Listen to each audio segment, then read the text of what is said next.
Carbon monoxide is everywhere. It turns dangerous in very large doses. And that's what happened in Akron last week when a CO leak at the Timber Top Apartments killed one woman and sent several others to the hospital. Now, while people cannot see, smell, or taste carbon monoxide, working CO detectors can let us know when it gets to dangerous levels. So, why weren't there any in that Akron apartment building? Tonight we go in depth on CO detectors and where they're required. News 5's Clay Lepard has been digging into all of this. And Clay, it's my understanding you found out that Akron city leaders are now working to require CO detectors.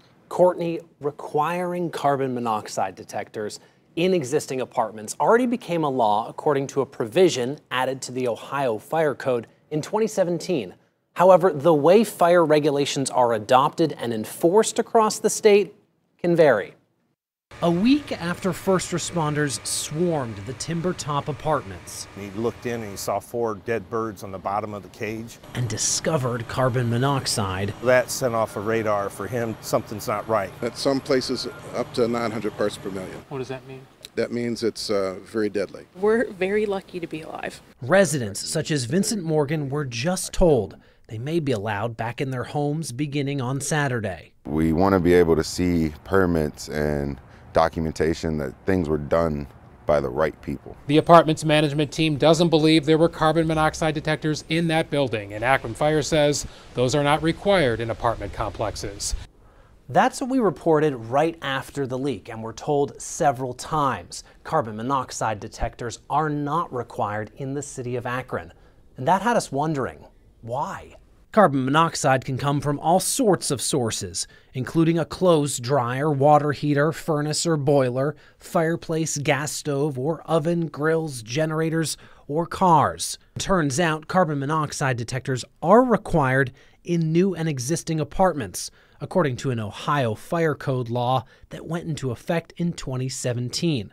However, that's where the easy answer ends, and the nuance of individual cities and communities begins. This is an inexpensive way to save your life. For that, we spoke to an outside expert, Parma Fire Department's TJ Martin, who explained that while communities recognize Ohio Fire Code, every time something new gets added to the code, communities need to formally adopt that change, and that can take years. Unfortunately, a lot of times communities are not too proactive, or they wait to enact that version of the Ohio Fire Code. So it may not be mandated in every jurisdiction until that portion of the fire code is brought up to standards. Which brings us back to a little more than a week ago, when police tape first wrapped around this building.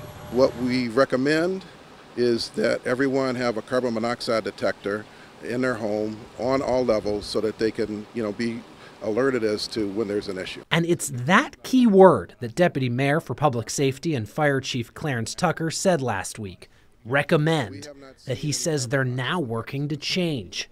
In a phone conversation earlier this week, Chief Tucker said his office is working to add carbon monoxide detectors as a requirement in apartments into the city's fire code, adding that it can be tricky given privacy laws when it comes to already occupied apartments. He said to News 5, quote, "We want to get it right, and we want to get it right now." It definitely helps. It doesn't really change the fact of what happened, because had that been there before, maybe this wouldn't have been as serious as it was.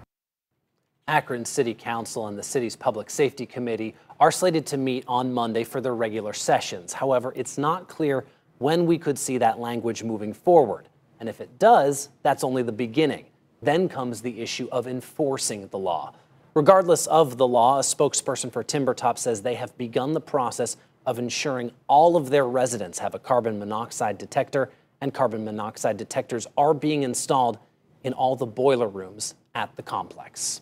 Nice job on that, Clay, because I understand it took a lot of digging and deciphering to figure out what is what with this story. But I also understand you talked to the family of that 66-year-old woman who died in the incident. Obviously an emotional time for that family as they look to bury their mother.